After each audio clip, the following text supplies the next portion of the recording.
We're moving towards civil war? There's tremendous passion and there's tremendous love. You know, January 6th was a very interesting day because they don't report it properly. I believe it was the largest crowd I've ever spoken before. And you know some of the crowds I've spoken before. And like July 4th on the Mall, I think they had 1 million people there. But I think that the biggest crowd I've ever spoken before was on January 6th. And people that were in that crowd, a very, very small group of people, and we said patriotically and peacefully, peacefully and patriotically, right? Nobody ever says that. Go peacefully and patriotically. But people that were in that crowd that day, very small group of people went down there, and then there are a lot of scenarios that we can talk about. But people in that crowd said it was the most beautiful day they've ever experienced. There was love in that crowd. There was love and unity. I have never seen such spirit and such passion and such love. And I've also never seen simultaneously and from the same people such hatred of what they've done to our country. So do you think it's possible that there's open conflict? We seem to be moving towards something. I don't know, because I don't know what it, you know, I can say this.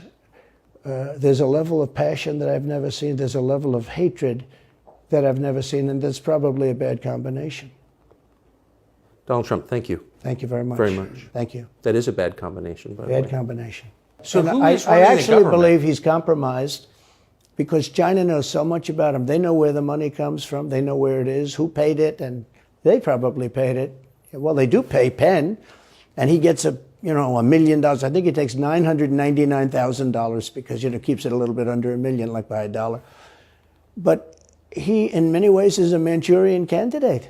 We have a Manchurian candidate, and he's afraid to tell Russia to get out of Cuba. He's afraid to tell China to get out of Cuba. He's afraid. China now is building, think of this, China is building military installations in Cuba. The Cuban population of Miami is not too happy because they're never going to be able to go back. And you don't even hear about it. And the worst culprit is the press, the media, because normally, when I first heard that China's building installations in Cuba, and installations means military installations, okay, they said just some communication. They did that on the islands with Japan.